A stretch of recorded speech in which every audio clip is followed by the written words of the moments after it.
Hello, and welcome aboard to this episode of the We Are Reading One Piece podcast. This is a podcast dedicated to following the entire story of One Piece from beginning to end as we focus on one volume each episode. We keep the discussion spoiler-free for new fans of the series, so this is the perfect place to follow along, whether you're new to the series or just want to revisit the world of One Piece with us. This week, we will be covering Volume 10, Okay, Let's Stand Up, which covers chapters 82 through 90.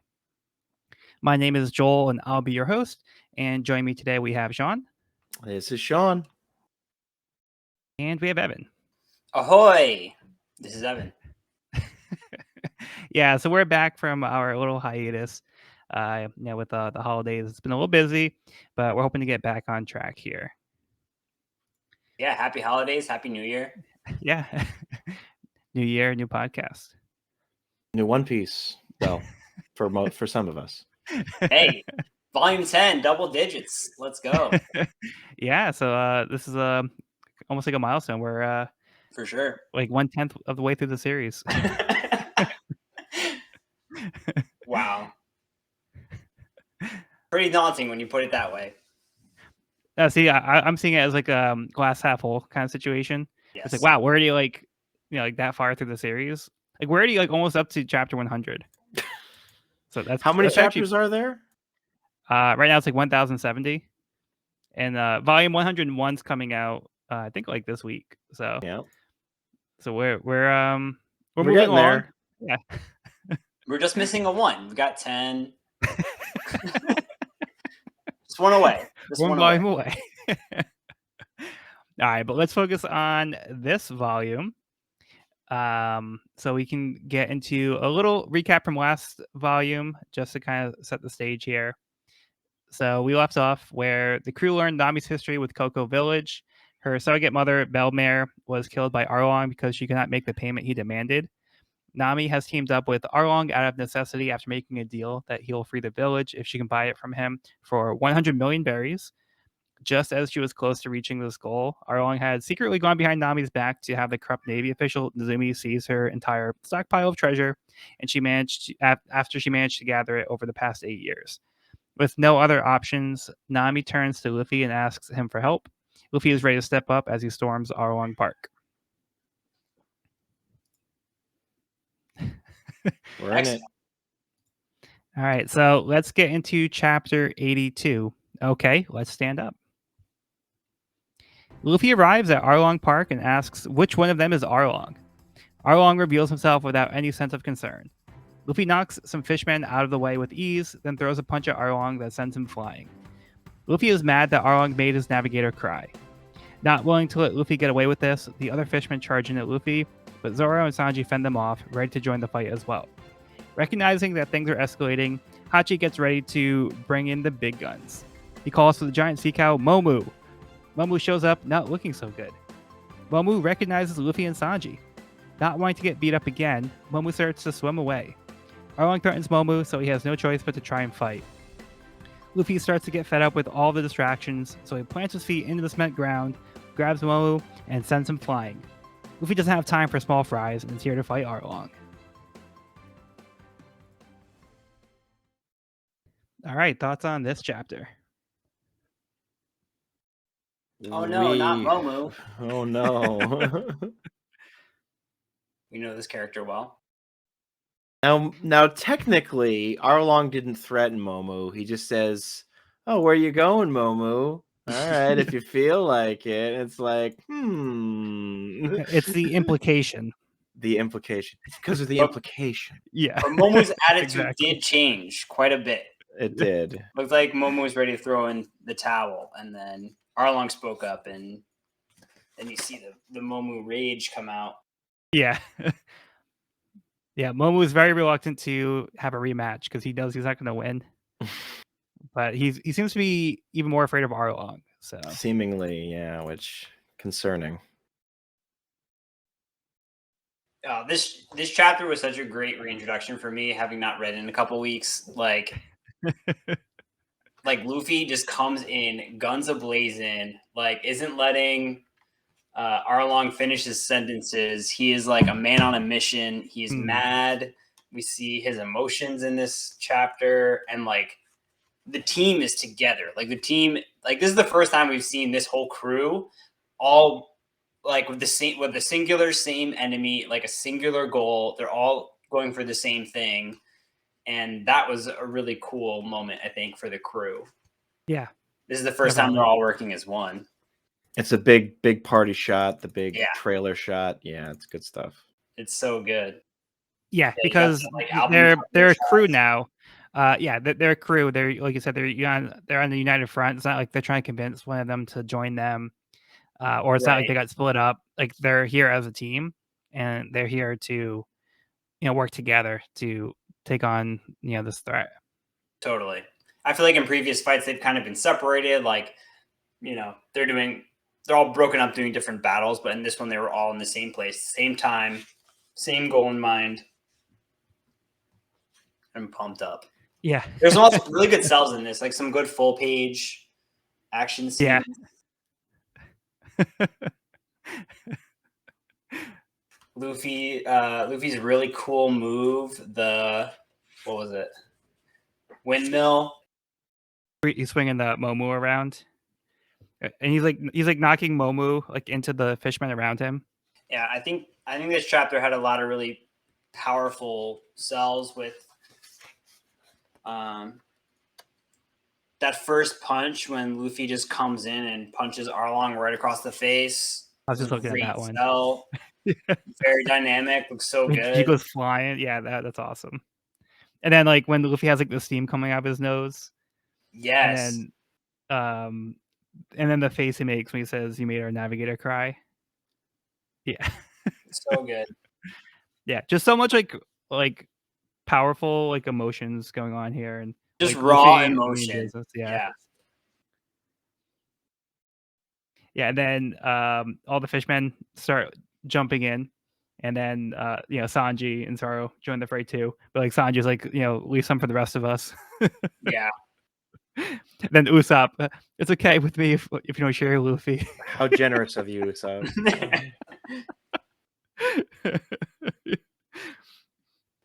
But it's a badass moment. They're all like oozing confidence and they're all like ready to go.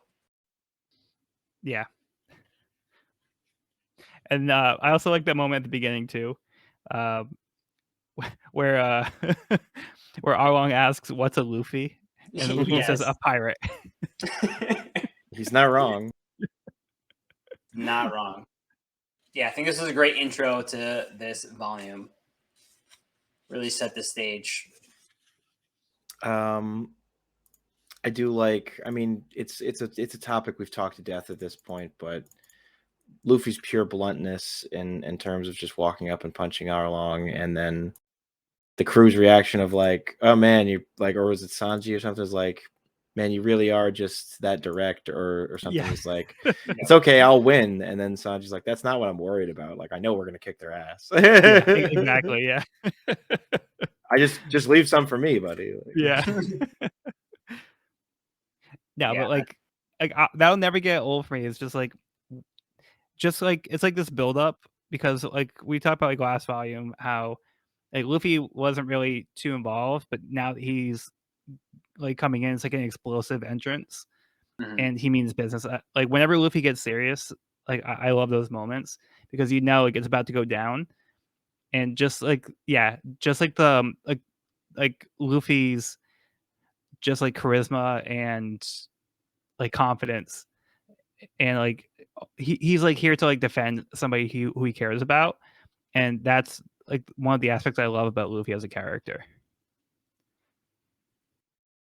I totally agree. He's such a lovable character, and so when you see him like this emotional and like you said, he often takes like kind of a passive, observant stance in a lot of like really intense situations.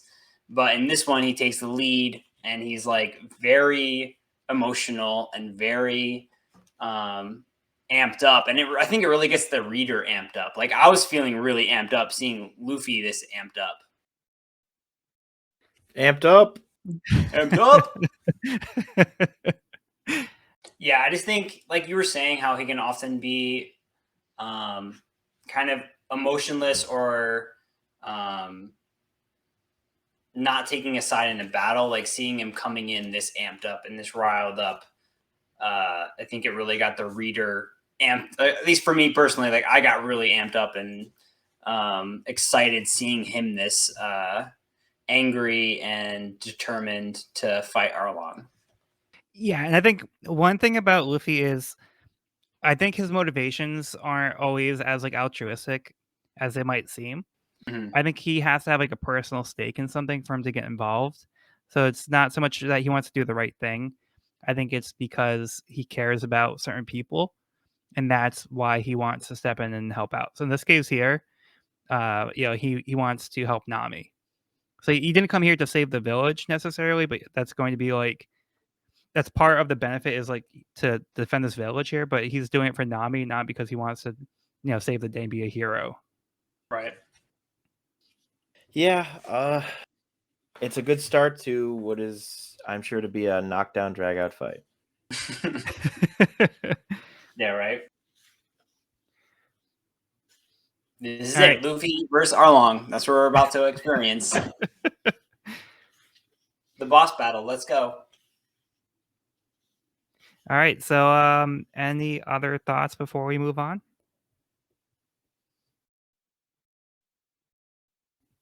Okay. I'm ready to so, keep going.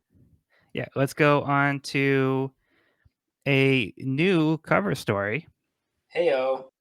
So apparently, Oda's referring to as a short-term concentrated cover serial, but it's more commonly called cover stories by the fans. So, we're just gonna stick with cover story.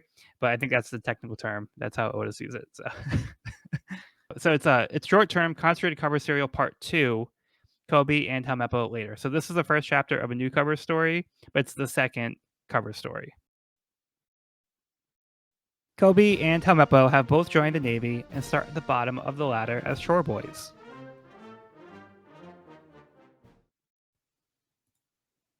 So I think it's funny that like Helmeppo's like he's caught smoking over here and like the look on his face. But Kobe's trying to do his work diligently, and like Helmeppo seems to kind of be like, kind of goofing off a little bit. Sounds about right. Sounds about right. How exciting is this though? We get Kobe and Helmeppo back. Yeah.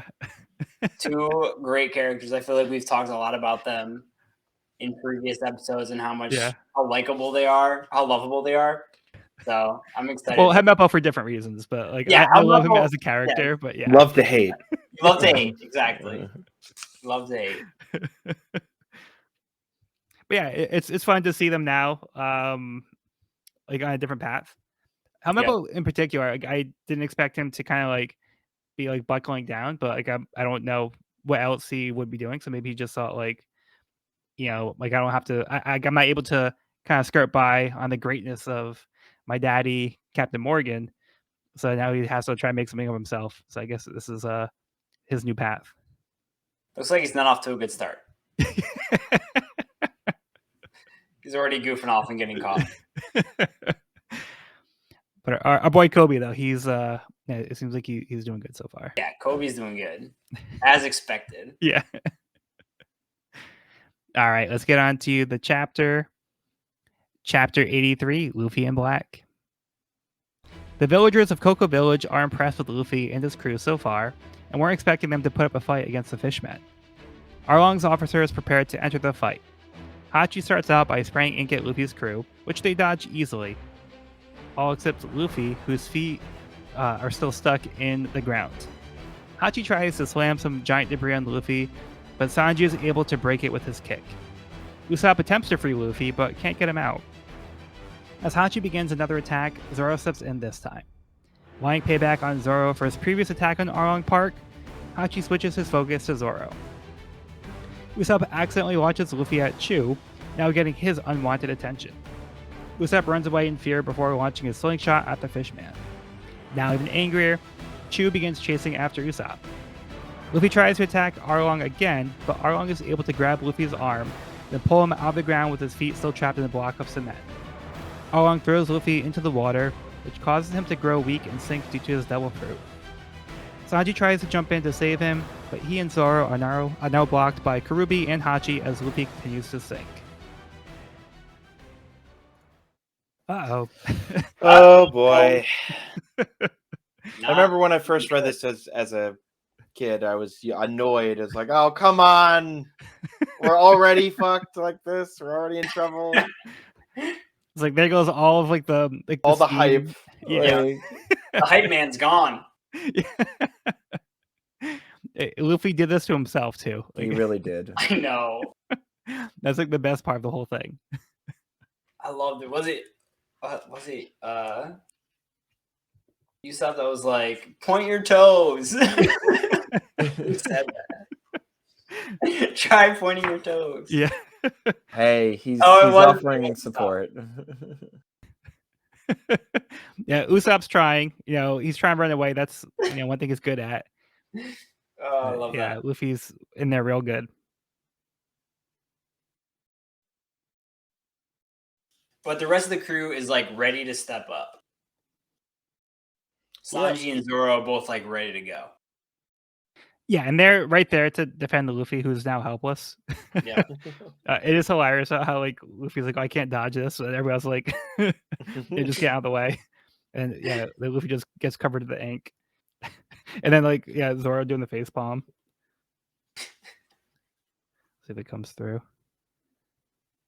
Yeah. Yeah. Now Usopp also was kind of like relying on Luffy here, and now like Usopp is.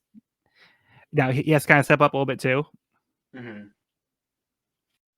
I love how tall Sanji's leg he just does a standing split to wreck the rock. Like, Yeah, that's such a good frame. Yeah, that's a good one. Really good one. Badass. We also get a little taste of Arlong's strength. He's looking super menacing in this one right here. Yeah, I like that panel. And he dodges Luffy pretty easily and then chucks him into the water. So pretty relentless. Yeah, so this is like the first time we saw Luffy like fall into the water with the net, and Sanji had to dive in to save him. But like with the sea, it like drains like Luffy's energy. So it's like it's beyond like not being able to swim. It's also like he just like doesn't have the energy to help himself either. So he can't like try to punch the rock.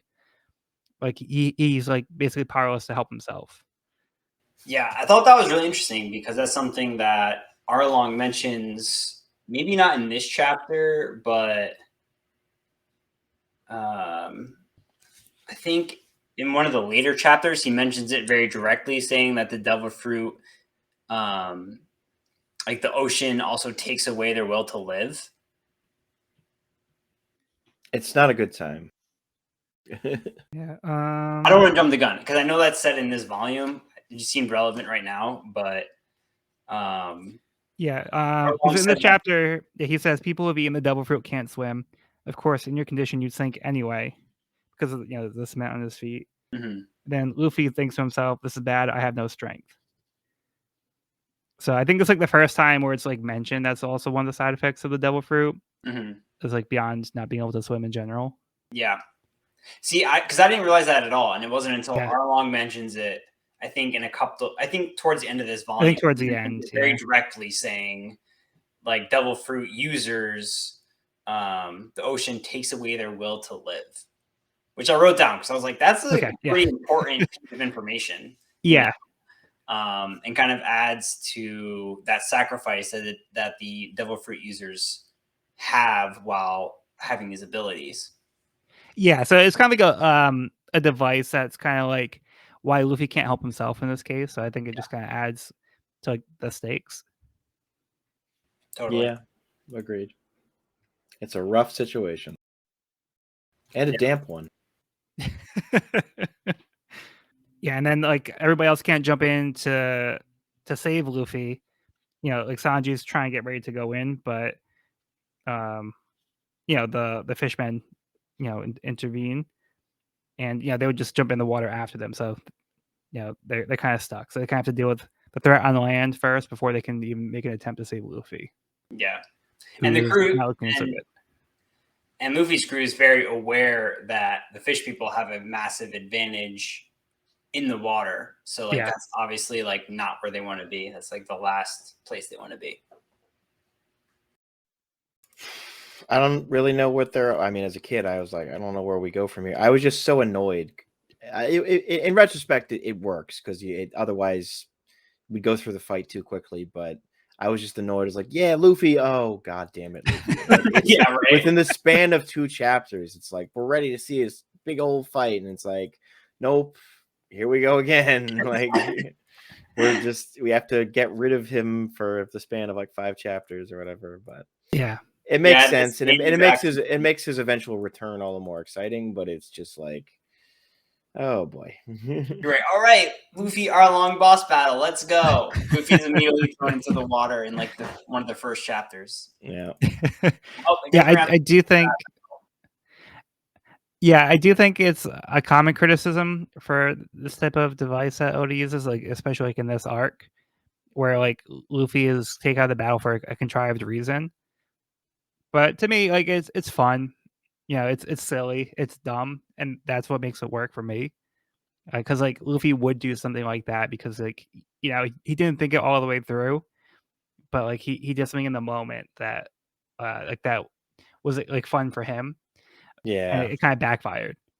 But like Luffy is not afraid to experiment or try things, and it doesn't always work out. So I just think it kind of adds to his character in a way. Yeah, it totally works in retrospect. It's just it was I a think this moment. was, It like- was a momentary annoyance as a kid. No, Yeah. and I don't think you're alone. I think it's a valid criticism, but it's something that I personally find entertaining. This felt like classic Luffy to me. Yeah. You know, For good classic or ill. Luffy, Yeah. you know, not thinking of all of the consequences of his actions and then pays the price for it. But this also sets a nice stage for the like side, all of the crewmates fighting, which I think Exactly. is Yeah. fun and leads to some fun chapters to come. Yeah. And like Sean was saying, otherwise, like, just be like the fight just gets over too quickly. And there's no room for anything else. That becomes like the whole focus. So this allows the other characters to have their moments to shine too. Right. It is a letdown though, because you're so ready after the first chapter, like, let's go, let's do it. And then immediately it's like, oh, there goes Luffy, there goes the boss battle. Immediately it does reinforce, and like this isn't I love me my Dragon Ball. I love me my Dragon Ball Z, but I mean, especially in the later half and Super, I won't even get into that, but there's the idea that, look, the other characters are cool, but Goku essentially solves the plot by himself. Like, right. Whereas this, if Luffy was going in on his own, he'd be done. He'd be dead. He'd drown. This is the end of his story right here. Right. He needs the other people to save him from his own mistake and to show that their own competence, their own, like, he can't just Super Saiyan his way out of this situation. So that is a cool thing in retrospect. Of, if I'm going to lay a criticism at DBZ, it's that this shows that every single one member of the crew needs to be there for, like, Luffy may be the main character, maybe the hero, but he's not the solution to every problem. Yeah, and I think Dragon Ball Z is a good series to compare it to. There's inspiration. Yeah, because like, there is that trope too, like with Goku not being there for some reason. Like he's on his way to Namek, but it's like taking so or long he's in the to get healing there. tank or whatever. Yeah, or like he's dead. He had a heart disease, and like now he has to like recover. And then it's like Yamcha is not going to step up and have a moment to do anything. Like you don't expect Yamcha to have that moment to shine. So, whereas this, even Usopp's going to have his moments to shine. So I think Oda tries to, spread like moments around to each character and give them their own time. That's not always going to be the case, but we'll kind of see how Oda handles the different characters, because it's also very much an ensemble series. It's not just about Luffy. There's a lot of other characters that come into play, and they have their own, like, pros and cons. So we get to kind of see them throughout the series and how that works out. Totally. It does feel like the side characters are buying time for the main character, in this case, Luffy. Yeah, after all, Luffy is still the main character. Totally. Yeah, but like I was saying before, it is also an ensemble series. There's a lot of characters to kind of juggle, and it can get tricky after a while too, because like the more characters you accrue, the more screen time you kind of have to like try to balance out, and it becomes kind of tricky to find that right balance. I also wanted to just point at the panel where Arlong bites Luffy's arm, and then Luffy calls him a biter, and then bites him right back. I mean, you want to talk classic Luffy. That seems so in character, it hurts. Yeah. Hilarious. Yeah, and that's the moment where he just gets thrown into the water. But yeah, Luffy goes in with all of his might. Yeah, it's pretty great. Yeah, I just thought it was like funny, like the comments from the villagers as like Usopp runs away, and they're like they don't know what to make of this guy. Like he's one of the pirates, right? Didn't he save Genzo at the village? It's like like why is he running away? And then like Usopp runs away, then shoots like the slingshot, like the fire star, and then he like makes a stand. He's like, "I'm your opponent." You got that? And then he just runs away still. And everybody's like, "Why? Like, what's wrong with that guy?" He is a mystery wrapped in an enigma. Yeah, I just found that to be very entertaining. I think that's a great source of comic relief. We've talked about this in the past with Oda kind of using like the bystanders, or like in this case the villagers kind of like commenting on this crazy battle that's happening in front of them, and it's usually pretty funny. I think it's just like a clever way to bring a little bit of comedy into like a battle scene. Yeah. And yeah, I kind of made like a reference to Yamcha earlier and compared Usopp to Yamcha. Like Usopp's kind of like the weak link of the crew. Yeah. But like I was saying, like there's like pros and cons. Like Usopp isn't like the straight up strongest fighter, but he has his own strengths and weaknesses, and he plays to his strengths. And he knows what his weaknesses are, and he tries not to get in over his head, which doesn't always work out, which we'll see in a few chapters, but sometimes it does, so we'll see. But he still brings something to the table. Yeah, exactly. He still has something to offer. It just might not be what you would expect from a typical like shonen, like protagonist type character. Yeah. He has some good stuff coming up, is all I'll say. Yeah. No spoilers yet. Okay, are we ready to move on? I'm ready to go. Yep. Okay. Next part of the cover story. Kobe and Helmeppo's Chronicle of Toil, Volume 2. Chores, chores, chores. Kobe happily does Navy's laundry while Helmeppo struggles nearby. Kind of continuing that trend from the last part of the cover story. Definitely seeing a theme. The Chronicle of Toil. I love that. Yeah, so that's the actual name of this part of the cover story. Okay, Chapter 84, Zombie. With a sense of urgency, Zoro begins fighting Hachi while Sanji fights Karubi. Armed with only one sword, Zoro takes a slash at Hachi, who demonstrates he has superior sword catching abilities because of his 6 arms, but he fails to catch Zoro's attack and takes a graze. Hachi retreats, jumping up on the nearby pillar and sticking to it with his suctions. While the fishmen are focused on fighting, Genzo and Nojiko decide to sneak into the water to attempt to free Luffy. Still not fully recovered from his previous battle with Mihawk, Zoro collapses. Hachi tries to take this opportunity to take out Zoro, but Zoro is able to stand up, but not for long before falling over again. Distracted by this, Sanji is punched by Karubi into a wall. Hachi gets riled up and takes out 6 swords to fight Zoro. Both Zoro and Sanji brush off their injuries and are ready to keep fighting as Usopp continues running away from Chu.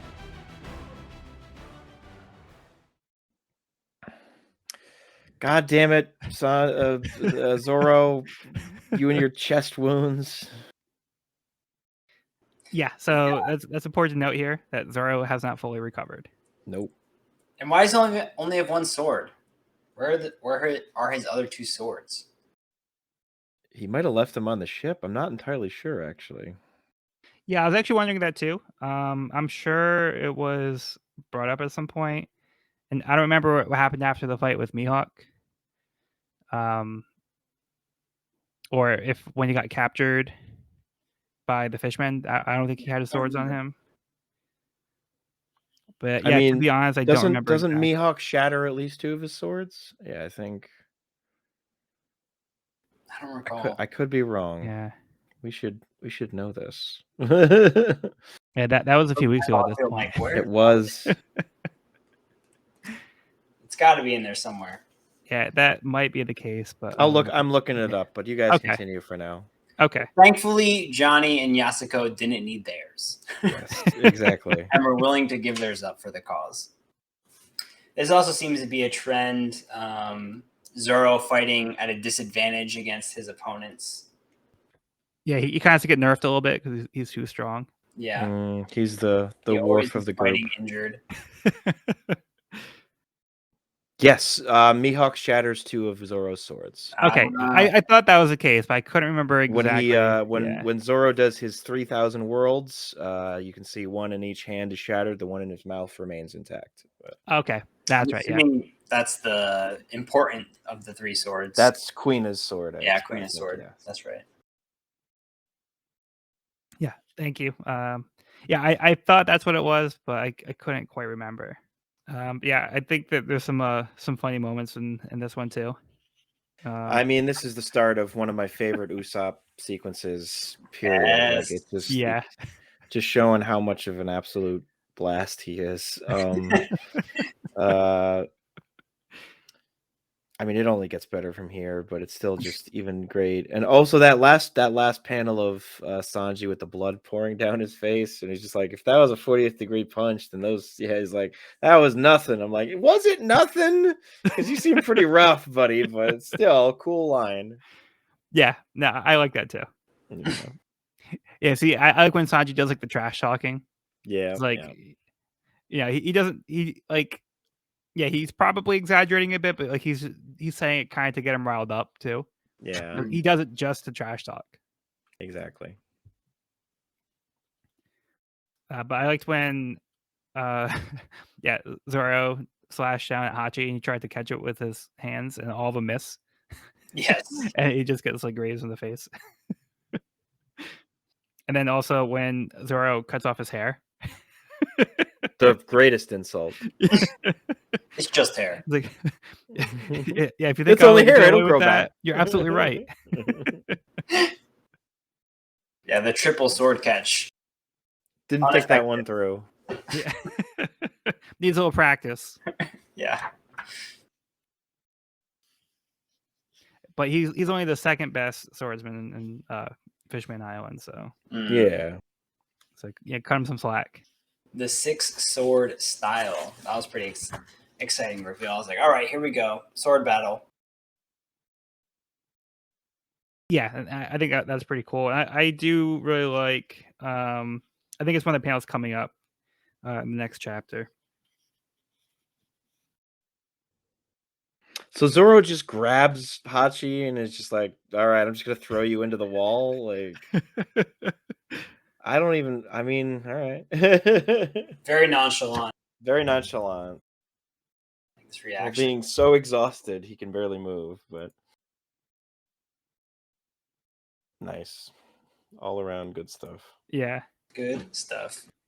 I love how much of a perfect, like, rubbery C that Sanji makes when Karubi punches him near the end. We just like, you can almost hear a boing.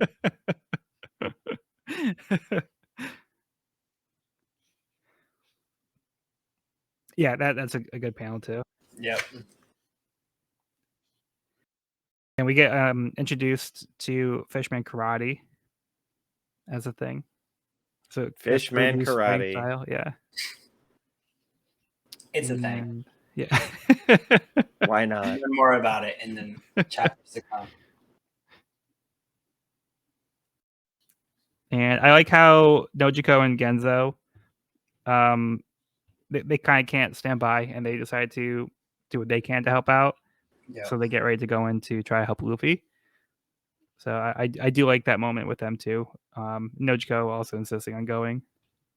Yeah. Everybody else wants to come in too, but like they can't all go and draw too much attention. So yeah, but I do like how they try to step up here. I mean, someone's got to do something. Can't hold his breath forever. His crewmates are like, yeah, we got some time. We'll just like beat these guys real quick, and then we'll go save them. Like, okay. All right. Any other thoughts on this chapter?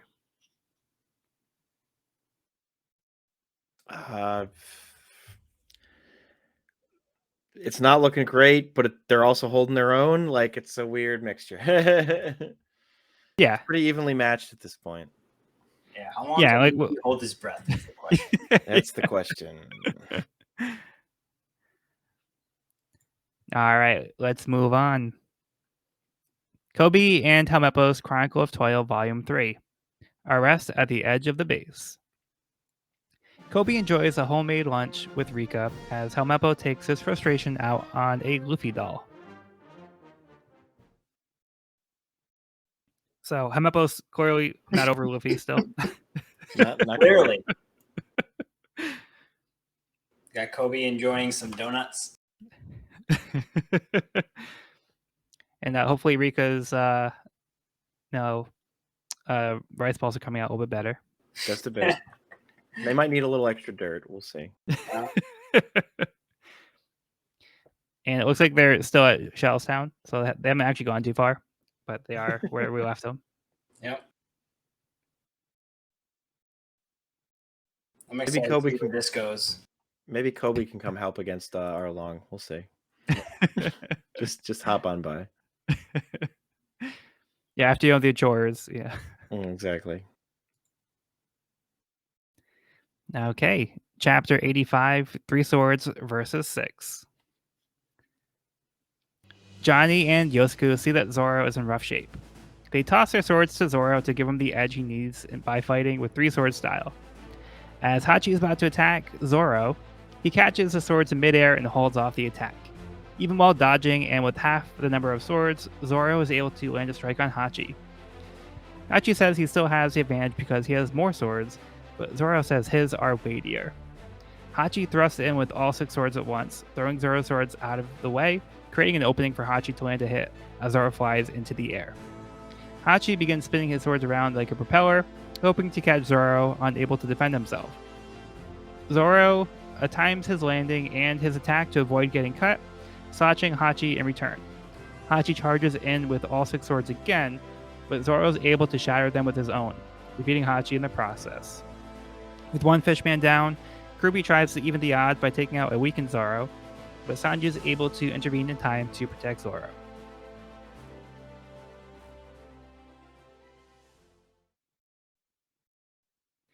All right, thoughts on this one? Good on Sanji. You don't see him and Zoro getting along too much, but this is one example where it's like, all right, I got to help out. Yeah. I think Sanji also kind of wants to get a one-up on Zoro. Yep, have him owe a favor, maybe. Yeah, exactly. Yep. Badass. If I had to sum it up in a word. Yeah. This chapter's badass. I like the Zoro's dragon twister. This cell is really cool. With the dragon. Yeah, that is cool. Background. It's really badass. Good yeah, stuff. That's cool. With those weighty swords. Very cool. Yeah, and I like how he waits like the last second to like catch them while they're in midair. Like he has to do it like in style. Of course. 3 sword style. Always the showman. Yeah, so he like catches them and immediately goes into like a maneuver. And then like Hachi gets like caught off guard by that. I love how gangly and wangly and tangly that Hachi's limbs are. Like it really sells the octopus aesthetic. It's really good. Yeah. Yeah, that's true. Like in this panel in particular, where so where like Zoro's kind of dodging. Yeah, you see like Hachi's arms like kind of wavy. It's awesome. And then I really like when he takes the 6 sword style octopus pot stance, where he puts like all the points together. Yeah. I thought that was a really cool image. This technique is 100% unstoppable. Yeah, we'll see about that. 100%. It already worked on you once.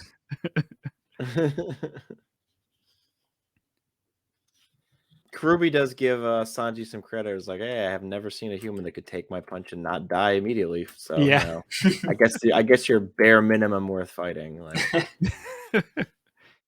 no sign of Usopp though this chapter, but we'll get around to him. Yeah, this is more like Zoro's chapter. It's the Zoro chapter, yeah. Yeah. The sword battle chapter. Yeah, I like after Zoro defeats Hachi, he makes like this pose and says, "The rest of you are beneath my notice. I have to save Luffy." Just like kind of like that arrogance where like, then I'm like worth fighting the rest of the people. And going back to that point where Kurubi kind of gives Sanji some credit. Like Sanji's like, anybody at the restaurant that I'm from could have survived that. Yep. Kind of like, yeah, talking about how tough like his restaurant was. Yeah. Nice little moment there. I like that. Somewhere, Patty and Carne are smiling. Yeah, even Patty and Carne could have survived that hit. that weak nothing hit. Surprisingly backstory or like flashback appropriate chapter, and so they get that little glimpse of Zoro remembering what Mihawk said to him too. It's things are coming together more. Like we're seeing even stuff influence more than like their deep backstory, more their recent experiences influence their actions. Yeah. Right. Not even backstory, stuff that we've as readers have watched unfold, which is exactly cool. Yeah. Yeah, the little character building there. Yeah. I just like in general how like the crowd is just kind of like they're amazed by like Zoro's like feats and the way he's fighting Hachi. Like a lot of the comments like yeah, like especially like Giant Yosaku, like he did it. He got past the 6-blade whirlwind. Zoro's incredible. Yeah, just kind of hyping up their bro Zoro. Good on you guys. Like those are our swords. We're helping. Yeah. I'm never watching the sword again. Yeah, I can't believe Zoro touched my sword. Oh my god. And we have some further development where Nojiko and Genzo are trying to get Luffy out from the rock. Not making too much progress. They're trying. Yeah. But they can somehow communicate underwater, and yeah, they can kind of understand each other. I don't know if they're trying to do some kind of like sign language or if they can just hear each other. I don't know. Bubbles, but it seems like they're having a conversation. I guess yeah, they're having a conversation. They can hear each other's thoughts. Seems unclear. Yeah, so I thought that was a little odd. We're just gonna let that go. Yeah, again, not gonna think about it too much. Yeah, but yeah, they seem to have an idea that'll help them because they need to find a way to get Luffy some air. Somehow, it's got to be done. Okay. Any other thoughts on this one? I miss Usopp. I want some Usopp action. Let's do it. Yeah, right? Okay, well, I'm sure your wish will be granted.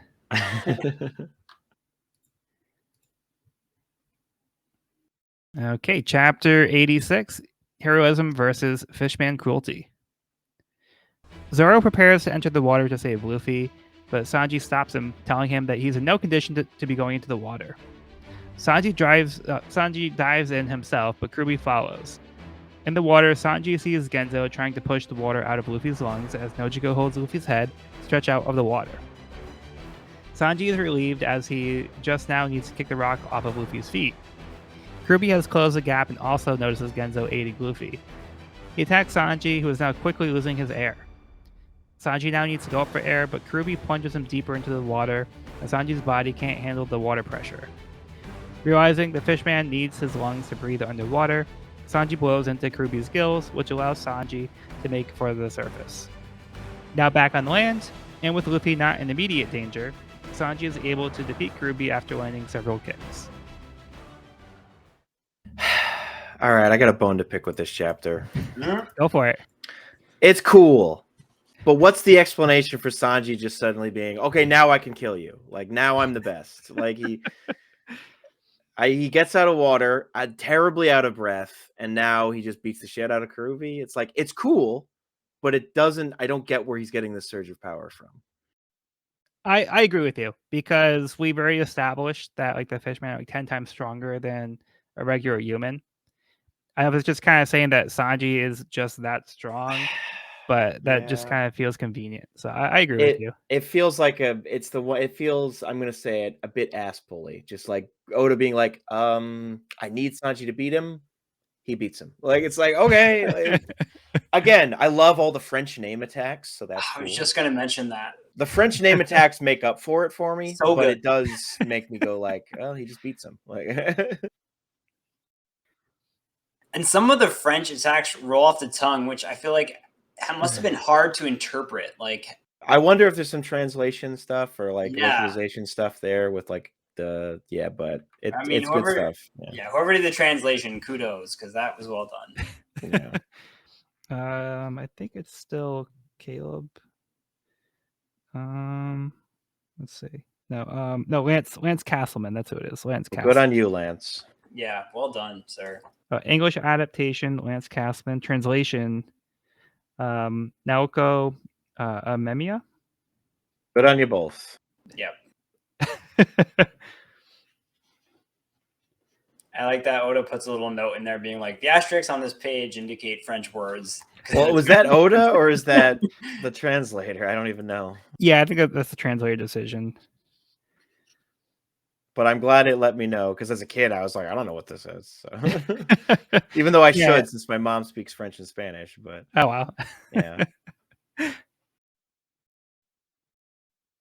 yeah. So Oda does sprinkle in some like different languages here and there. So I think he tries to have fun. Like we talked about before, like Belmare, also French. Yeah. Yep. But Sanji's like naming convention, you know, that's very much in line with what we've been seeing from him. Yeah, Sanji does get beat up pretty bad here too, like even under the water. When Kirby does like the Gaffa Palm Bomb, and like that looks like it was a pretty brutal hit to his jaw. Yeah. And like he's already like out of air, and then yeah, like I said, I think it's just like the change in the water pressure, the way he just like brings him to like almost the surface and dives down, and just like the sudden rush of the water pressure. I think that also kind of takes a toll on his body. The bends. Then, like Sean was saying, as soon as they get back on land, Sanji recovers very quickly. For someone who took as much internal bleeding, seemingly, as Sanji did, it's like, I'm back and I'm good. It's like, all right. Yeah. I don't want to linger on that too much, but it's definitely something where I'm like, even as a kid, I was like, okay. He just kicks his ass now? All right. Yeah. And like Karubi even points it out, I was like, I've whatever, land or sea. I kicked your ass last time. Not this time, I see. Okay. Thank you, Oda. Yeah. Sanji's like, Zoro can take a beating, so can I. Yeah, right. Anything you can do, I can do better. Yeah, I don't know. I feel like Karubi gives it to him underwater and then like isn't expecting it when he gets back on land. I guess you just kind of have to be back. Like he got arrogant and he missed the first when he couldn't dodge the first hit, the rest of them hit him hard enough like that it was just arrogance. I do like getting more of the Fishman karate style here. Also want to note that we get the 100 brick fist. Yes. Which you know that I think that's a move that we'll probably see in the future. You know, just a little nugget there. Little foreshadowing. Yeah. But maybe it's at this point they explain that the Fishman karate style works better underwater and is sometimes even more effective underwater. Is that this chapter? Maybe not. Yeah, I think so. I think that's what Karubi says. Yeah. Karubi kind of explains it as like it makes sense. Karate. And sometimes but with Fishman karate, there's no loss of power in the water. In fact, the power of the moves is even multiplied. There you go. Instant undersea bowel buster. Yeah, watch out for that bowel buster. Gotta watch out for that one. That's Better bring your brown pants. But yeah, I do think there's some cool panels here. The action in these last few chapters I think has been really good. Yes. It does make it like there's not so much to talk about like story wise, but just like the pages themselves. I have like really interesting like paneling and like the fights play out in like a very satisfying way. They're visually satisfying. But yeah, just like a little bit less to talk about like content wise. Totally agree. I think that Oda's really like the fight scenes are very dynamic, and I definitely they've improved even from early volumes. Just like I don't know, like he'll take like a full page for a certain attack, or like even half a page for some like really cool move, and it just like adds to a really dynamic fight scene. Yeah, definitely finding a stride. For sure. Okay. Do we want to move on to the next chapter? I'm ready. Okay. Also want to point out here, though, once again, we see Sanji using Zoro's name. So I'm probably not going to keep track forever. Oh, yeah. But nice. So far, Sanji has used Zoro's name twice. Zoro has used Sanji's name 0 times. What does Zoro usually call him? Cook? Anything except Sanji. Exactly. So good. Like, stupid cook. Loves her. Excellent. That's so good. Okay. Kobe and Helmeppo's Chronicle of Toil, Volume 4. Study. Kobe stays up at night, happily studying as his fellow recruits sleep away. Including Helmeppo, who is peacefully sleeping next to him. Chronicle of Toil. I just love how Kobe he looks like pleasantly happy like in every single one of these pages so far. Yes. He's living his dream. Yeah. He has the same expression in pretty much every one. Yeah. Just like focused and content. Yeah. Good for him. Good for him. Living his best life. All right. Chapter 87. It's all over. All right. With 2 of his strongest officers defeated, Arlong is furious. Sanji tells Zoro he needs to get back down there in order to free Luffy, but he won't be able to with Arlong still around. Seeing the fishmen be defeated, Nojiko starts to feel hopeful. Outside of Arlong Park, Usopp has been defeated by Chu. As he walks away, Usopp begins to think to himself that he managed to outsmart the fishman. All he has to do is lay here in his fake blood made out of ketchup until the coast is clear. Usopp begins trying to rationalize why he didn't try to fight and tries to convince himself into not feeling guilty. Realizing that everyone else is fighting hard and how tough Nami's life has been because of Arlong, Usopp gathers the courage to stand up and shout back at the fishman. Usopp tells himself that he's a real pirate now. He needs to put his life on the line. Chu comes in and knocks Usopp over with a punch, but Usopp catches him off guard with a hammer and a fake out from his rubber band of doom. Usopp runs off into the forest and throws a bottle of alcohol at the fishman. He is able to catch it, but then Usopp shoots it while it's in his hand, causing it to shatter and cover him in alcohol. Chu is able to clear out the trees with the blast from his water, which to Usopp's surprise allows Chu to find him. Usopp shoots Chu with a slingshot, causing him to be covered in flames due to the alcohol. All right, thoughts on this one? Oh, this chapter, I love it so much. I just love this honestly may be, it's in my top 5 favorite chapters yet of the whole series we've read so far. I just love the beginning with Usopp. He's like, just the absolute devastation. He feels like, am I really gonna just chump out again? Am I really just gonna run away again? When seeing everyone do, he's like, nah, I gotta go for it. Even if I lose, I gotta try and not just lie to myself. And the rubber band of doom. The rubber band of doom is the most deadly attack in all of One Piece.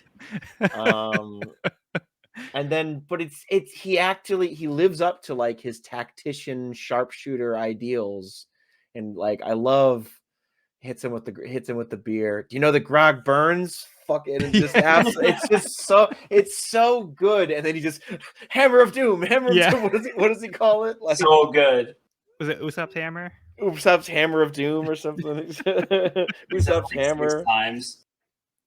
It just beats the shit out of him. That was good. Oh wait, no, that's next chapter. Next chapter. Sorry, my bad. Still a great moment. No, that's all right. Usopp's hammer. Oh, we'll get there. Yeah. But it's just an excellent.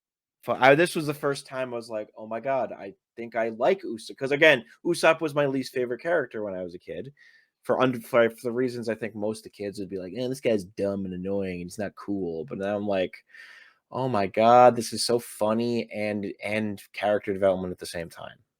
It allows Usopp to be badass without losing who Usopp is. Exactly. Agreed. Yeah, this was a great chapter for Usopp.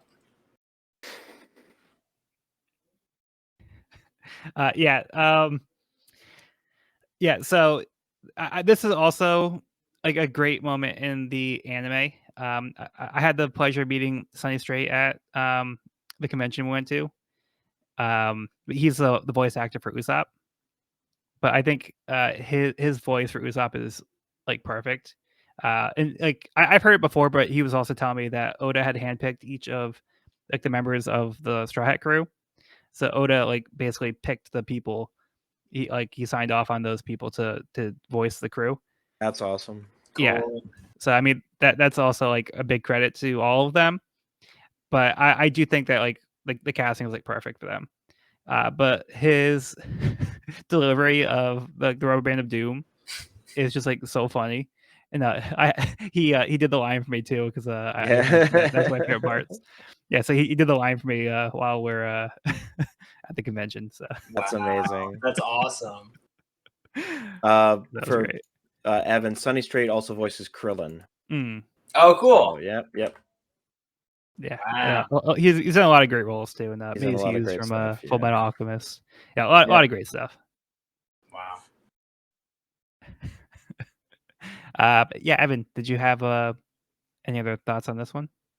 No, I'm in total agreement with Sean. I think this is such a good Usopp chapter. He really does kind of like turn a corner here, I think. Yeah. And the way that he finds his development through his crew and kind of like, thinking what would they do in this situation? What would they say? How would they act? And like, what would they think of what I do? And I think that inspiration hits home with the readers just because we know those characters so well. And so we could see that influence on him. But yeah, agree with Sean. Just a great chapter. Such a great chapter. Yeah, completely agree with both of you guys there. Because Usopp does find like kind of that source of strength to be like selfless here, because Usopp he is afraid, and rightfully so. Like he has every right to be afraid, but it's what he does with it here, and he finds that strength in his friends, and like he recognizes like Nami's struggles that she had to go through now, knowing the full story, and like he doesn't want to let his friends down, and like everybody else is like fighting for their lives, and like he could have just like let you just walk away, think he was dead, but he kind of steps up and tries to prove himself, because his dream is to be a brave warrior of the sea, and he can't do that if he's just gonna cower and like hide and like not stand up and fight at any of these times. So this is a moment for himself to kind of prove that he can do this. And like I was saying before, like these characters are playing to like their strengths, and this is Usopp's strength, where he's not like he's not the strongest person on the crew, but he has the tactics. So he likes to fight from a distance. So he uses those things to for this fight. And I just really like seeing that play out in this case and have that moment of growth for Usopp.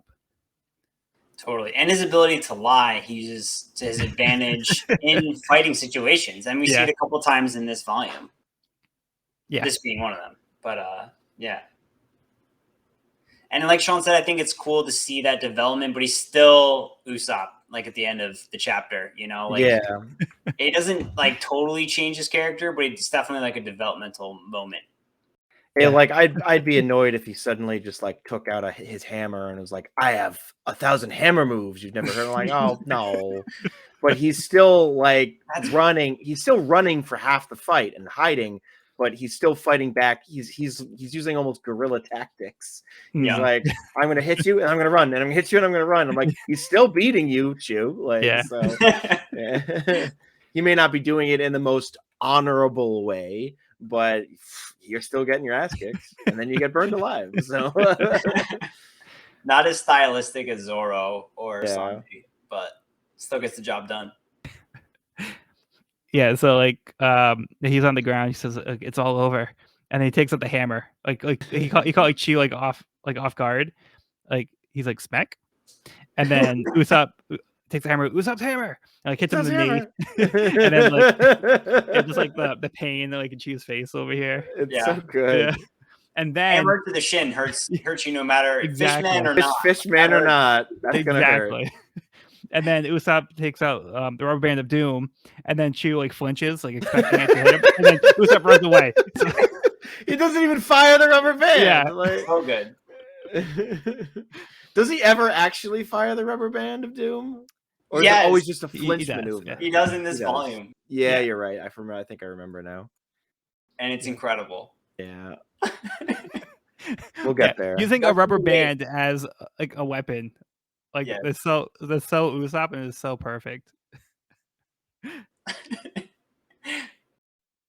And I mentioned it also in my my summary, but like when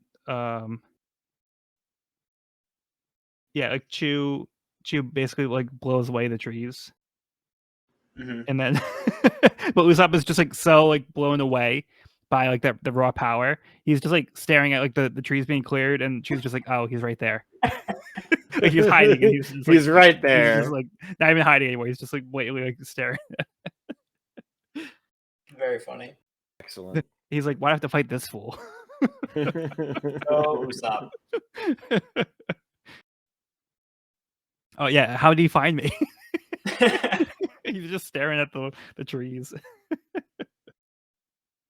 Yeah, and my easy days of pretend pirating are over, and then like this panel. So good. So Yeah. good. A real moment. Okay, are we ready to move on? Ready? Yes. Kobe and Helmeppo's Chronicle of Toil, Volume 5. Chore boys aboard Morgan's prison ship. Kobe and Helmeppo are surprised to see Morgan as he is escorted on the ship as a prisoner. Morgan returns. Morgan returns. The axe is back. He's great. He's so The best. great. He's just a little bit less great than the last time we saw him. Just a little bit. Wow. Each foot has a ball attached to it. Ball and chain. Yeah, we needed Yeah. more than one. Yeah. One was It's not gonna make enough. him really hard to move around, but He's a big guy. I mean, look at he him. is a big standing there. guy. It's huge. Though I feel like he skipped leg day a little bit here. Yeah. He's getting it now, though. Yeah, he's gonna get it now. Even with the horizontal stripes. Yeah, I just noticed that they tied up the axe to the chain, and Yep. that's how they're pulling him. That's amazing. Yeah, so yeah, his axe is chained up. Yeah, don't want that thing getting free. Yeah, and Kobe and Helmeppo are the only ones reacting. Yeah, they're a little surprised to see. 'Cause they See have who it some is. history. Yeah. There.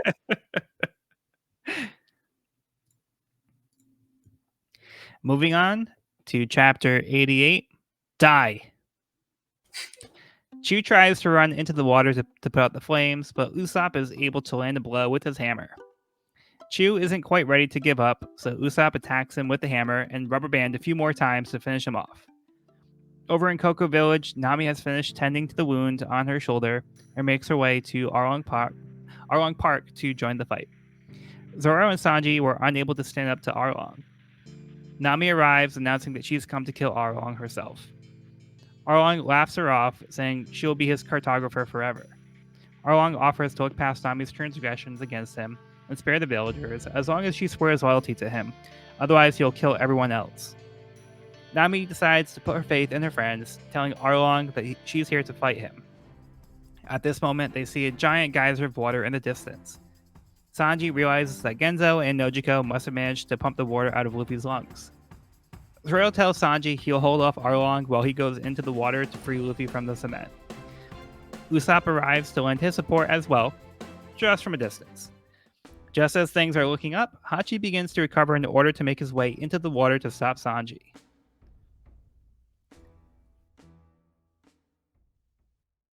So we get the conclusion to the Usopp fight.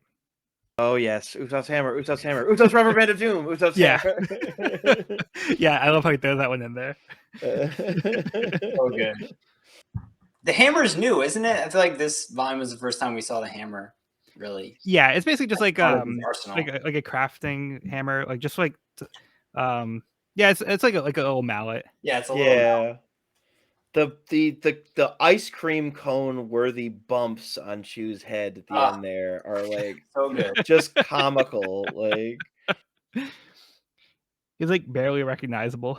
it really is just like His good bumps lord. have bumps. His bumps have bumps. Like So good. Yeah, and Usopp has a moment of celebration to kind of, taking the victory. Like he did. well deserved. well I mean, like deserved. this Let's is a go. fishman that like decimated. Like this isn't like oh he's like what this would be one thing if Usopp took out like one of his lackeys, like one of the ones that we meet. This is one of Arlong's 3 lieutenants. This is not nothing. Like this is it's worth being like this guy decimated a Navy ship. He killed Colonel what's his nuts with his fancy hair. Commodore Purin. Yeah. Purin. Like he like so, and then Usopp turns around and just takes this guy out. So I mean, good on you, man. Yeah. Only He took deserved 12 that hammer little strikes, celebration. that's Yeah. It's good to see Nami rejoining, the situation. Yeah, we haven't seen her all volume. Yeah. But I do like that we get to see her like committing to putting her faith in her friends, because she's been kind of pushing them away, like up to this point. She wasn't like trying to get anybody else involved. She was trying to handle things on her own.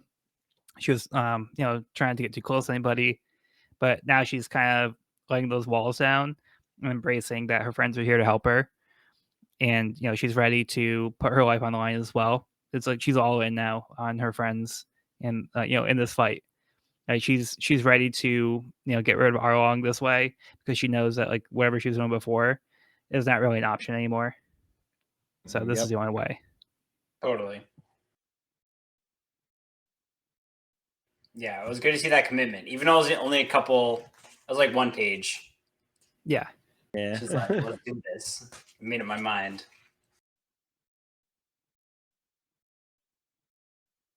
Yeah, and Arlong just being like the evil, like scumbag that he is.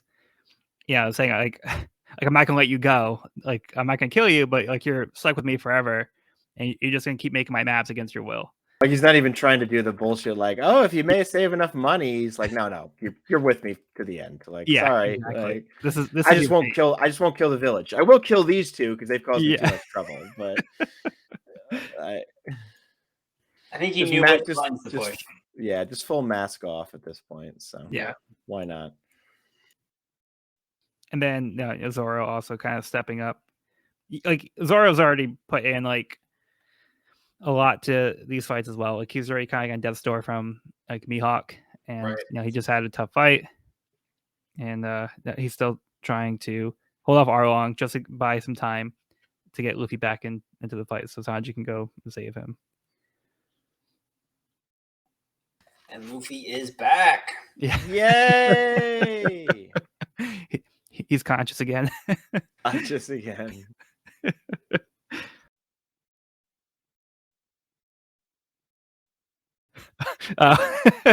And another like great moment for Usopp where he shows back up. I've got your back, Zoro. Brother Usopp, how brave. He's alive, but where is he? What a dramatic entrance. It's so Fight all good. you like. And they notice he's like in like a little like hole in the wall Tiny hole. outside of Arlong Park, just shouting from a distance. So good. Don't question it. He's believe me, guys. He's done some good work. He's back to help. Yeah. Maybe from a Yeah, distance. he's But he's back. He's putting his effort too, so you can exactly. you can kind of chill back a little bit. Just wait till next chapter when he unleashes the rubber band.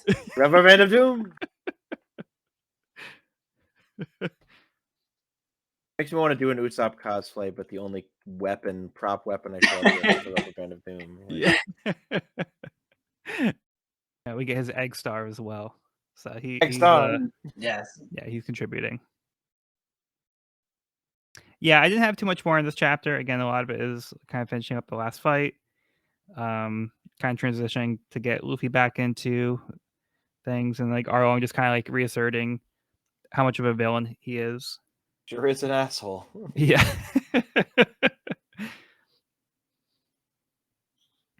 Like he's trying to like make it seem like he's trying to do like Nami a favor. Like, oh yeah, like I'll let things go. You just come work for me willingly. Yeah, you can be my shipmate again. And Nami again just kind of reasserting her position here. So had enough of that shit. Yeah. for a lifetime. And I do like how we see her smile, like with Zoro and Usopp. So like Zoro saying like he's gonna like get back into the fight here. Like so, Nami seems relieved after making that announcement. Her friends are still willing to help her fight. Yeah. So when Zoro kind of puts his thumbs down, saying, "Yeah, I'll buy you a few minutes," and then when Usopp showed up, Nami also smiled.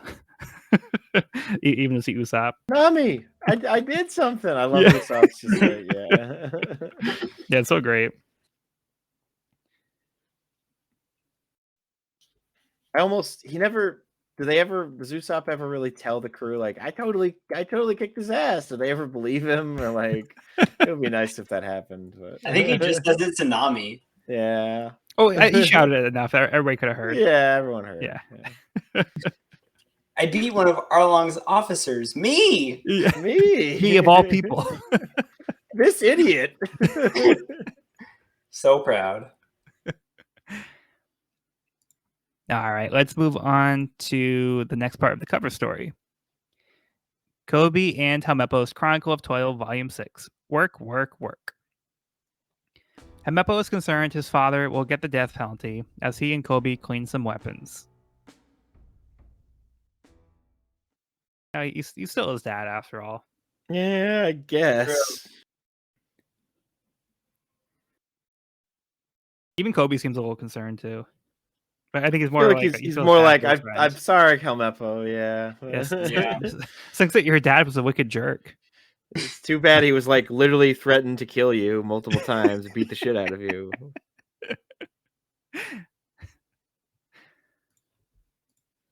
All right, chapter 89, Trade-Off. Sanji swims in toward Luffy while Arlong realizes that someone must be helping Luffy if the seawater hadn't killed him by now because of his devil fruit. Usopp valiantly tries to distract Arlong from a distance. Zoro and Arlong start fighting as Zoro says he'll chop off Arlong's sore nose. Arlong proudly claims that his nose is too tough to be shattered. Usopp's distractions seem to have worked as Hachi was scared he was about to be hit by the rubber band. Coming to his senses, Hachi dives into the water. Sanji reaches Nojiko, who is trying to help Luffy, but unfortunately Hachi has already caught up as well. Above, Zoro is not able to stand up to Arlong's might. Everyone is shocked to see the condition that Zoro is in from his previous wounds that have now reopened. As Arlong prepares to finish off the swordsman, Zoro begins to chuckle. He laughs that it would have been better to lay still and not reopen the wounds, but he's not referring to his own. Hachi fails to stop Sanji as his wounds have burst open, allowing Sanji to kick the cement around Luffy's feet, setting him free. Luffy's back and ready to switch places with Zoro. Luffy begins to attack Arlong, but seems to have little effect. Luffy says he's just getting warmed up.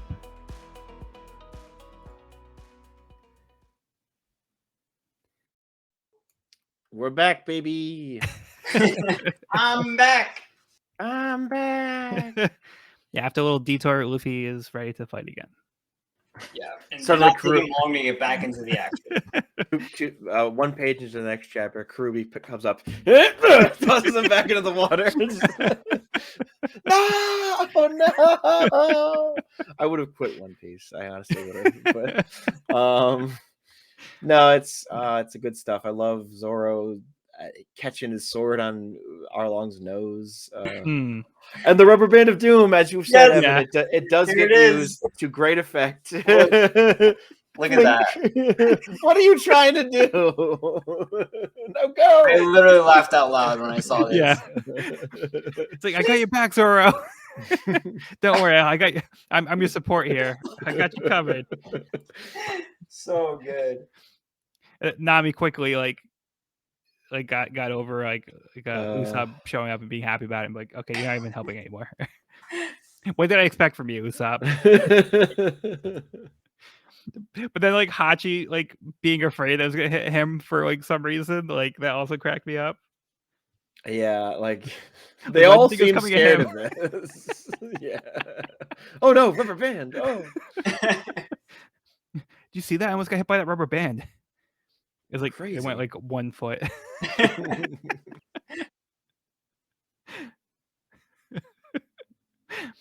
Well, the octopus guy is getting up. What's he gonna do? And then he was just afraid of the rubber band. Amazing. See, I scared him. You aimed at Arlong. Yeah, that cracked me up. Nojiko shows some heroism in this chapter. Yeah, She really puts Woo. herself on the line. for sure. And then Sanji kind of steps in, but Yeah, at that point, Hachi was ready to take out Nojiko. He was coming in with the octopus fritter frenzy, Fritter Frenzy. which it looks a bit like Dangerous Luffy's stuff. Gum Gatling. Yeah. But yeah, then it looks like Nojiko is about to get hit, and then luckily Hachi's wounds just kind of opened up. But yeah, I like the misdirect with that, where well, first of all, how badly beat up Zoro is, and everybody's horrified. Brutal. Yeah, and they're like, how's this guy even alive still? Brutal. We may never know. Seriously. And then, yeah, it's then a medical Zoro's wonder. and Zoro's just kind of like the glare. He looks like a wounded animal that's not ready to back down. Yep. So he's kind of helpless here, but yeah, he's not really kind of giving in still. So I like that moment of kind of resolve. But then Zoro seems to realize that Hachi wasn't in a condition to go fighting either, and so he kind of laughs off that. Yeah, the Hachi should have just stayed still because the wounds all opened up again. I mean, Zoro's wanted to talk. Yeah. But, But he has greater control over his internal bleeding somehow. Yeah. That's just his natural state at this point.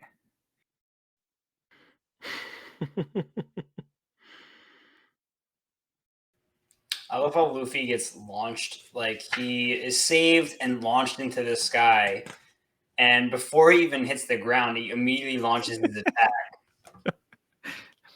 He grabs Zoro. Goes in to save Zoro. Launches Zoro just equally as high up into the air. We just saw Zoro's ready to die, and Luffy's yeah, whatever, and just kind of throws him. Doesn't matter where he lands. Yeah. So he can take it. Luffy's face as he readies the gum bell is still one of my favorite Luffy faces ever. Just yeah. So good. He pulls out all the stops too. Right off the bat. Yeah, I was trying to see if there was a moment where Nami seems happy that Sanji's helping, because she kind of had a moment for everybody else. So I wasn't sure if she had one for Sanji. He's been underwater half the time, so I suppose Yeah. she hasn't even really noticed him that much. But I'm sure she's pleased. But yeah, in this chapter we see she's happy that Luffy's here. So again, just kind of she's just kind of like glad that she has her friends to help her out, and she's been kind of acknowledging them like one by one, Mm-hmm. and like there's just been like a whole moment for each of them. But yeah, I don't think there was one for Sanji. The one person who really wants that moment. Yeah. But yeah, so far, Luffy says he's just getting warmed up. But yeah, his effects haven't been too effective on Arlong. Knocked him down, but yeah, I like before, like yeah, he did knock him down. But yeah, Arlong seems to kind of brush off pretty easily. And then the very last panel is Zoro just like in a heap. Oh yeah, like, I'm gonna kill him. I think we see him again too in the next chapter. Like, in a heap. Yep, I'm just gonna lay here. He's gonna bleed out on the floor. Yeah, another triumphant moment. Just kind of having Luffy back in the fight. So everybody else kind of like did their part to kind of make the way, and now they're kind of like putting their faith in Luffy. Like, Luffy has to take it from here. But everybody's kind of done their part so far. So it's been like a group effort. Yeah. Absolutely. And this is the first time I feel like we've really seen the whole team working together like this, which was really cool. And like you said, everyone played their part. Everyone did their role, and now we get the boss battle. Yeah. Okay. Are we ready to wrap up this volume with the last chapter? Yeah. Okay. So first, the cover story, Kobe and Helmeppo's Chronicle of Toil, Volume 7, Chores. While carrying the equipment above deck, Helmeppo spots something in the distance. A seagull? What could it be? Find out next week. Yeah. Literally. All right. Chapter 90. What can you do? With everyone else worn out, the rest of the fight is up to Luffy. Arlong asks Luffy if he knows the difference between Luffy and himself. Luffy points out the physical traits that are different, but Arlong points out that they're a different species as he begins chomping at Luffy with his sharp teeth. Luffy is able to avoid getting bitten as Arlong is able to bite through a stone pillar as if it was nothing. Arlong causes Luffy Arlong calls Luffy inherently weak because he's a human, so he mockingly asks him what he can even do. Luffy says when he can't do something, he has friends that will help him. He grabs some swords off the ground, but doesn't know how to wield them properly, so Arlong easily knocks him away. Now, unarmed again, Luffy just punches Arlong hard enough to shatter his teeth. Luffy says he may not know how to use a sword, how to navigate, how to cook, or how to tell lies, or probably die without help. But what he can do is defeat Arlong. The onlookers begin to cheer in support of Luffy. Arlong is not amused as his teeth rapidly grow back in. He tells Luffy that as a shark, his teeth will just keep growing back indefinitely, stronger each time. To demonstrate, he begins pulling his own teeth out, and they keep growing back in. Arlong tries to use the teeth as weapons, but Luffy takes one of the fallen fishmen and uses them as a fishman shield to prevent being hurt by Arlong's attack. Luffy seems to have an idea that might be fun. All right, thoughts on the final chapter of this volume? I remember I love Luffy's like, do you know the difference between us? Webbed toes? Our noses? Like, our chin? Our chin. It's just so great. Yeah. Like, you almost wonder, is Luffy serious or is he mocking him or is it both? He's probably serious. He's just that's what John and Yosuke were wondering too. Yeah. Is Luffy joking? I think he's serious. I think he's serious. Even though the onlookers don't know what to make of Luffy. Yeah. But I think Luffy summarizes why he's such a good captain, because he's surrounds himself with people who are skilled and talented and can do all the things that he can't do. Exactly. And kind of complete his crew, you know? It pretty much is like Luffy saying the same thing I said last time of like, he can't do this on his own, and he fully acknowledges that. Yep. Like, he fully points out, here are all the things that all the people that I surround myself with to cover up for the things I can't do. So let me show you what I can do, which is be a good fighter, be the closer of the crew, essentially. Mm-hmm. The one who comes down when the chips are down, we really need to get a fight done. That's who I am. So yeah, I think Luffy gives like the perfect speech. Like, it's very different from what we've seen with the other captains in the past. Like Kuro, Mm-hmm. talking about how like the members of his crew are there to serve him, and if he tells them to die, then they should die. So it's a very different attitude what we see with Luffy. Luffy sees the role of the captain as like he has to take care of his friends, but his friends will take care of him as well. So it's more symbiotic in that sense, and like they're more of a unit, and they work together, and they have their own, their own strengths, and they make up a crew together. It's not like about the individual; it's about the whole. Totally. Can we point out Usopp's response to Luffy saying, "And I can't tell lies"? hey, come on, asshole! It's so good. It's like, hey, I also I have some good skills with the rubber band. Credit where credit is due. Do you see my hammer work, buddy?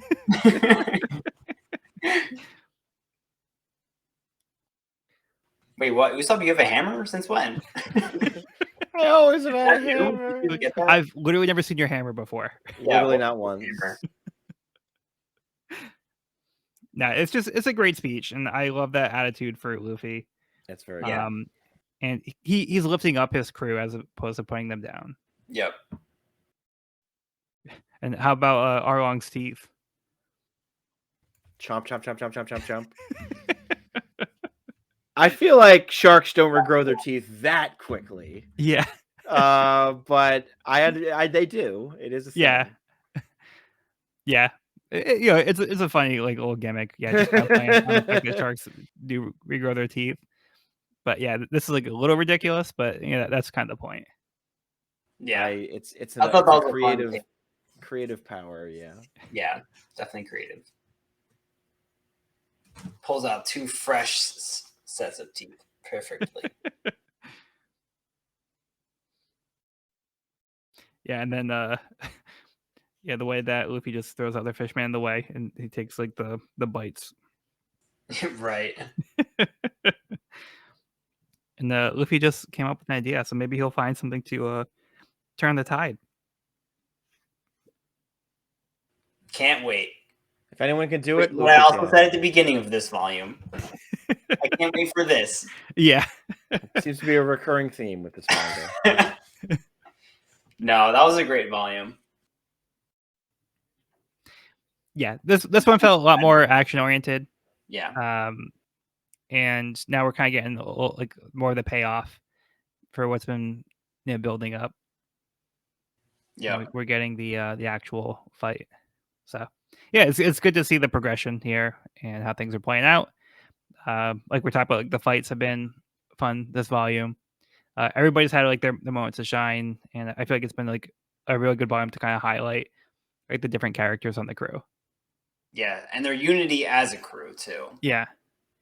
I mean, and like Usopp's Usopp, sorry. I keep saying Usopp, yeah. Usopp's big moment. We've noticed a couple times. Shit. You'll get it. You'll get there.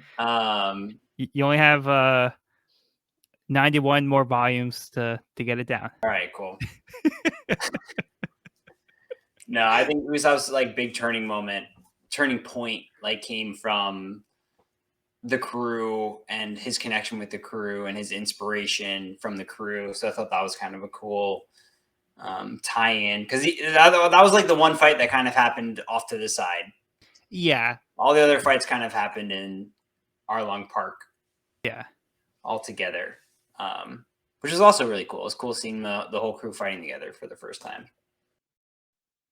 Yeah, and even then, like Usopp, like it kind of gave like a moment for Usopp to kind of have like that like introspective, where he had to kind of like reflect on himself as a person, like what his role is going to be like on this crew. So because he was by himself, like he I think that makes it even more important because he could have just Right. like lied there and pretended to die and not contribute to the fight. But he decided even on his own to make that decision. I think that makes it even more powerful. Absolutely. Oh, I'm so ready for the next volume. Ready for it all to go down. And I do like how they're kind of cheering on Luffy here too. Everybody's kind of they're ready for Luffy to pick up this fight, and they're all cheering him on. Sanji says like, "Get him, Zoro. If you die, I'll kill you." Yes. But he's still kind of like just kind of like lying on the ground off beyond the wall. And Usopp, I've got your back. Yeah, we know He's got Usopp his will back. get your back from a distance. So Come over here from safety. Yeah.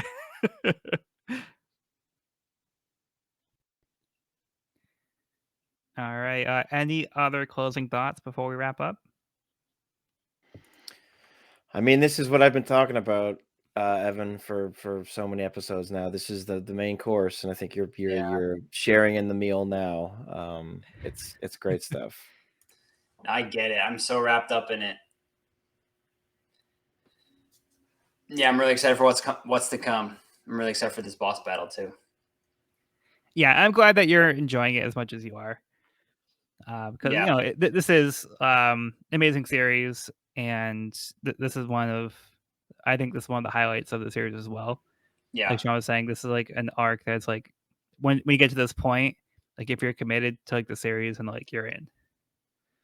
And you've been there, like I feel like even from the beginning, totally. and like now I think for you it's like, even more so. We can kind of be like, okay, so like the series is kind of like stepping up its game as we go along here. Yeah, I think the progression has been natural and like well thought out. I think like at this point in the story, like the crew is kind of established. Like all of the main characters, you kind of have their backstories. You kind of get who they are, what role they're playing in this crew, and so I feel like this is the first time we're facing an opponent with the crew, working as one, which is really cool. Yeah, they're starting to feel like a crew. Everything's working out. Yeah. Because Luffy started out by himself. He was like in a barrel without a boat. And then like we've come a long way. He's ready to go to the Grand Line. Now he has a few friends to back him up. He has a ship. So, we're starting to see like, you know what, maybe this kid has a chance. Yeah. And I'll start off with Kobe, who we're getting that story back, which is fun. Yeah, Kobe's still a player. Kobe's still around doing stuff. All right, so I think we're going to wrap it up there. So that will conclude this week's episode of the We Are Reading One Piece podcast. You can find this episode wherever podcasts are found at wearereadingonepiecepodcast.buzzsprout.com or on our YouTube channel at We Are Reading One Piece. This is a spoiler-free channel up to where we have recorded the podcast so far. So if you are new to the series, you can visit the channel there without fear of spoilers. You can also find me and this podcast on my YouTube channel at Pirate King Codex for various One Piece content. I'm focusing mainly on the One Piece card game right now. And coming up next month, I will be competing in a 500 player tournament. So we'll see how that goes. Not expecting to really do well, but I just want to have the experience of competing in that. So I think it'll be fun. Good luck. Thank you. Gonna need it. But next week we will be discussing Volume 11, The Meanest Man in the East. But I've been Joel, and I've been joined by Sean. Hello. Goodbye. And Evan. This is Evan. Usopp, Usopp, Usopp. I'll get it. I'll get it. Government of Doom. All right. Well, be sure to bring along all of your hopes and dreams, and we'll see you on the next episode. Usopp's Rubber Band of Doom. Rubber Band of Doom. Usopp's Rubber Band of Doom.